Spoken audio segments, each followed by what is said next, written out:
ਓ ਯਾਰ ਸੋਨੀ ਯਾਰ ਮੈਨੂੰ ਦੱਸੀ ਯਾਰ, ਕਿਸੇ ਕੁੜੀ ਨੂੰ ਪ੍ਰਪੋਜ਼ ਕਰਨਾ ਹੋਵੇ ਤੇ ਇੰਗਲਿਸ਼ ਦੇ ਵਿੱਚ ਉਹਨੂੰ ਆਈ ਲਵ ਯੂ ਕਿਵੇਂ ਆਖਣਾ ਹੈ? ਅੱਛਾ ਯਾਰ ਚੌੜੀ ਤੇਰੀ ਬੜੀ ਮਿਹਰਬਾਨੀ ਕਿਹੜਾ ਤੂੰ ਮੈਨੂੰ ਇਸ ਕਾਬਿਲ ਸਮਝਿਆ। ਇੰਗਲਿਸ਼ ਵਿੱਚ ਪ੍ਰਪੋਜ਼ ਕਰਨ ਦਾ ਮਤਲਬ ਇਹ ਹੁੰਦਾ ਹੈ ਕਿ I like go it black. ਇਹਦਾ ਮਤਲਬ ਇਹ ਹੈ ਕਿ ਮੈਂ ਤੈਨੂੰ ਹਾਲੇ ਮੱਠਾ ਮੱਠਾ ਪਿਆਰ ਕਰਨਾ, ਸ਼ਾਦੀ ਦੀ ਗੱਲ ਡੇਟ ਤੇ ਕਰਾਂਗੇ।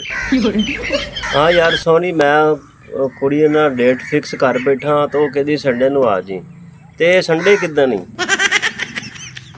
ਅੱਛਾ ਯਾਰ ਚੌੜੀ, ਪਹਿਲੀ ਮੇਨ ਗੱਲ ਤੇ ਇਹ ਵੀ ਮੈਨੂੰ ਨਾ ਤੂੰ ਪੜ੍ਹਿਆ ਲਿਖਿਆ ਸਮਝਿਆ, ਮਿਹਰਬਾਨੀ ਤੇਰੀ। ਤੇ ਨਾ ਸੰਡੇ ਦਾ ਮਤਲਬ ਇਹ ਹੁੰਦਾ ਹੀ ਜੁਮੇਰਾਤ। ਮਿਹਰਬਾਨੀ ਯਾਰ ਸੋਹਣੀ। ਮੈਂ ਕਿਹਾ ਵੀ ਇਹ ਹੁਣ ਮੈਂ ਕਿਹਦੇ ਕੋਲ ਪੁੱਛਾਂ? ਅੱਗੇ ਮੈਂ ਉਹਦੇ ਕੋਲ ਪੁੱਛਿਆ ਸੀ ਪ੍ਰਪੋਜ਼ ਕਰਨ ਦਾ ਤਰੀਕਾ, ਇਹ ਸੰਡੇ ਵਾਲਾ ਵੀ ਉਹਦੇ ਕੋਲ ਪੁੱਛਣਾ। ਮੈਂ ਕਿਹਾ ਕਿਸੇ ਹੋਰ ਨੂੰ ਪੁੱਛਿਆ ਤਾਂ ਲੋਕਾਂ ਕਹਿਣਾ ਇਹ ਉੱਕਾ ਹੀ ਪੜ੍ਹਿਆ ਲਿਖਿਆ ਤੇ ਨਹੀਂ। ਬੜੀ ਮਿਹਰਬਾਨੀ ਯਾਰ, ਇਹ ਹੁੰਦਾ ਹੀ ਪੜ੍ਹੇ ਲਿਖੇ ਦੋਸਤ ਦਾ ਫਾਇਦਾ।